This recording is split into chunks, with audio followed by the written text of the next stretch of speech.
పెహల్గాం ఉగ్ర దాడి తర్వాత భారత ప్రభుత్వం కొన్ని సంచలనమైన నిర్ణయాలు తీసుకుంది. పాకిస్తాన్ మీద కొన్ని ఆంక్షలు కూడా విధించింది. ఉగ్రవాదాన్ని పెంచి పోషిస్తున్న పాకిస్తాన్ ఆ దేశానికి సంబంధించిన పౌరులు భారతదేశంలో ఉండటానికి వీల్లేదు, వారికి అర్హత లేదు, అర్హత కోల్పోయారు. కాబట్టి భారత ప్రభుత్వం విధించిన ఆంక్షలు వారు తిరిగి వారి దేశానికి వెళ్ళిపోవాలి. ఏప్రిల్ 27వ తారీఖు అర్ధరాత్రికి ఎవరైతే బిజినెస్ వీసా మీద కానీ లేకపోతే విజిటింగ్ వీసా మీద కానీ ఎడ్యుకేషన్ వీసా మీద కానీ ఇక్కడికి వచ్చారో మీరందరూ కూడా తట్టా బుట్ట సర్దుకొని మీ దేశానికి వెళ్ళిపోండి. మెడికల్ ఎమర్జెన్సీ కోసం వచ్చి ఉన్న వాళ్ళు ఎవరైనా ఉంటే వారికి ఒక 2 రోజులు పొడిగించారు. 29వ తారీఖు వరకు వారికి సమయం ఉంది. సో 29వ తారీఖు వరకు మీకు కావాల్సినటువంటి వైద్యం ఏదైతే ఉందో ఆ వైద్యం చేయించుకొని మీ దేశానికి తిరిగి వెళ్ళిపోండి. ఎందుకంటే మీ దేశంలో జనాన్ని చంపేటువంటి మారణాయుధాలు, ప్రజలను పొట్టను పెట్టుకునేటువంటి ఆ మారణాయుధాలు తప్ప మీ దగ్గర మరి కనీసం బతికేందుకు ఉపయోగపడేటువంటి మెడిసిన్ కానీ ఏది కూడా ఇన్ఫ్రాస్ట్రక్చర్ కానీ ఏది కూడా పాకిస్తాన్లో అందుబాటులో ఉన్న పరిస్థితి లేదు. సో కాబట్టి పాకిస్తాన్ పౌరులు ఇక్కడికి వచ్చి భారత్ వచ్చి వైద్యం చేయించుకుంటూ ఉంటారు. ఏదైనా ఒక దేశం పౌరుడిని అని చెప్పుకోవాలంటే గర్వంగా చెప్పుకోవాలి. కానీ ఇప్పుడు పాకిస్తాన్ పౌరుడు అని చెప్పుకుంటే ప్రపంచం మొత్తం చీ అని చెప్పి గాండ్రించి ఉమ్మేస్తుంది. ఎందుకంటే మీకు ఎక్కడ స్థానం లేదు, ఏ దేశంలో స్థానం లేదు. మీ పాకిస్తాన్ పౌరులకి ఈ ప్రపంచంలో ఈ భూమండలం మీద ఏ దేశంలో కూడా మీరు ఉండడానికి అర్హులు కాదు. మీరు మీ దేశంలో మాత్రమే ఉండాలి. ఎందుకంటే మీది ఒక ఉగ్రవాద దేశం. మీ దేశంలో 100కి 90 మంది ఉగ్రవాదాన్ని పెంచి పోషించేటువంటి ఆ ముష్కర మూకలే ఉంటారు.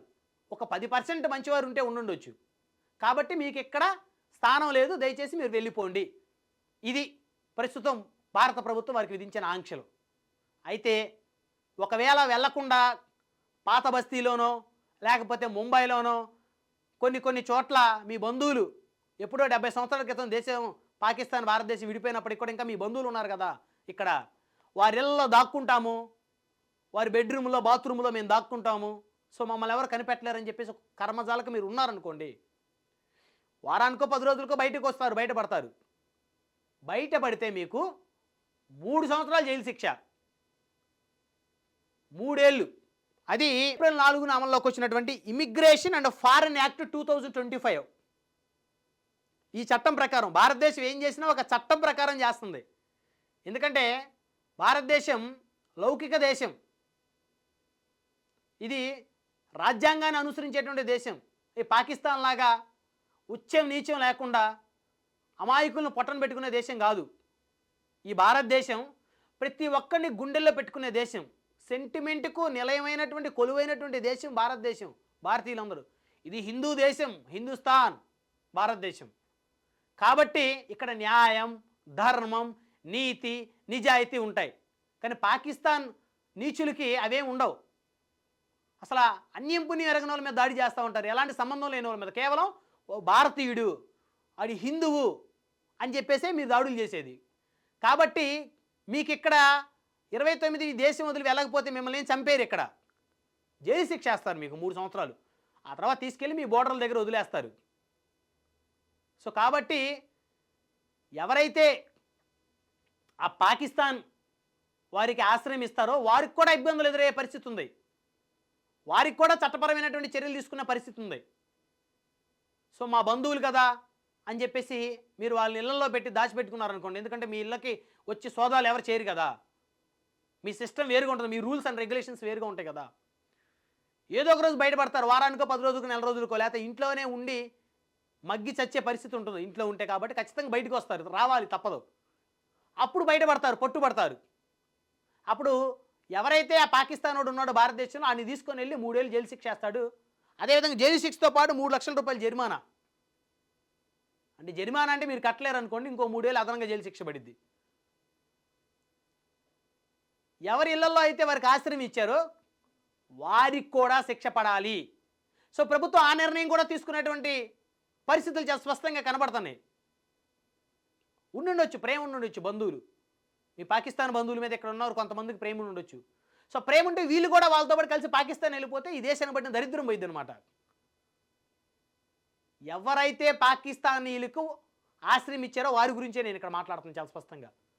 మిగతా చాలామంది దేశభక్తి ఉన్న వాళ్ళు ఉన్నారు భారతదేశం మీద, ఖచ్చితంగా వాళ్ళు ఈ దేశ పౌరులే. కానీ భారత ప్రభుత్వం ఒక నిర్ణయం తీసుకున్న తర్వాత మీరు ఎవరైతే పాకిస్తాన్ వాళ్ళని ఇక్కడ ఆశ్రయం కల్పించారో మీరు దేశద్రోహం చేసినట్టు లెక్క. దేశద్రోహం కేసు కింద మిమ్మల్ని కూడా జైలుకు పంపిద్ది భారత ప్రభుత్వం. ఆ పాకిస్తాన్ ఉగ్రవాదంతో నిండినటువంటి నీచమైనటువంటి మనస్తత్వం ఉన్నటువంటి ఆ దేశ పౌరులు ఎవరో కూడా భారతదేశంలో ఉండటానికి వీలు లేదు, వెళ్ళిపోండి. మెడికల్ వీసా మీద వచ్చిన వాళ్ళకి రేపు సాయంత్రం వరకే గడువు ఉంది, 29వ తారీఖు సాయంత్రం. ఇక 30వ తారీఖు నుంచి వేట మొదలైద్ది. ఎవరెవరైతే ఎక్కడెక్కడైతే కలుగుల్లో దాక్కున్నారో, మీరందరూ ఇళ్లలో నుంచి రారు కదా, కలుగుల్లో దాక్కుంటారు కదా ఈ పాకిస్తాన్ ముష్కర్లు, వాళ్ళందరిని బయటికి తీసి వారిని 3 ఏళ్ళ పాటు జైలుకి పంపిస్తారు. వాళ్ళకి ఎవరైతే ఆశ్రయం ఇచ్చారో వాళ్ళకు కూడా కఠినమైనటువంటి శిక్షలు పడేలా భారత ప్రభుత్వం కొన్ని చట్టాలు చేయబోతుంది, కొన్ని నిర్ణయాలు తీసుకోబోతుంది. So be careful. పాకిస్తాన్ వాడిని మీ ఇళ్లలో దాచిపెట్టుకున్నారా, బీ కేర్ఫుల్, మీరు కూడా జైలుకి వెళ్తారు. మీరు దేశ ద్రోహులతో సమానం. ఈ దేశంలో ఉండి ఈ దేశం తిండి తింటూ, ఈ దేశం గాలి పీలుస్తూ, ఈ దేశం నీరు తాగుతూ ఈ భారత ప్రభుత్వం తీసుకున్న నిర్ణయాలకి వ్యతిరేకంగా గనక మీరు పనిచేశారా దేశ ద్రోహులు అవుతారు. మీరు మిమ్మల్ని తీసుకెళ్ళి బోర్డర్ల దగ్గర నిలబెట్టి షూట్ చేసేందుకు కూడా ఈ ప్రభుత్వం వెనక్కి అడిగేసే పరిస్థితి లేదు. కాబట్టి దేశ ద్రోహులందరూ చాలా జాగ్రత్తగా ఉండండి. దేశానికి ద్రోహం చేయొద్దు. ఇది మన దేశం. మీరు ఇక్కడ పుట్టారు, ఇక్కడ పెరిగారు, ఇక్కడ తిండి తింటున్నారు, ఇక్కడ గాలి పీల్చుకుంటున్నారు. కాబట్టి ఈ దేశానికి రుణపడండి. కనీసం రుణపడకపోయినా పర్లేదు, కానీ ఈ దేశానికి ద్రోహం చేయొద్దు. దేశ ద్రోహం కేసు కింద ఇబ్బందులు పడతారు. చాలా ప్రమాదకరమైన కేసు దేశద్రోహం కేసు. కాబట్టి పాకిస్తానీలకి ఎవరైనా సరే మీ ఇళ్లలో ఆశ్రయం ఇచ్చారా, ఇక మీ పని కథం. Be careful.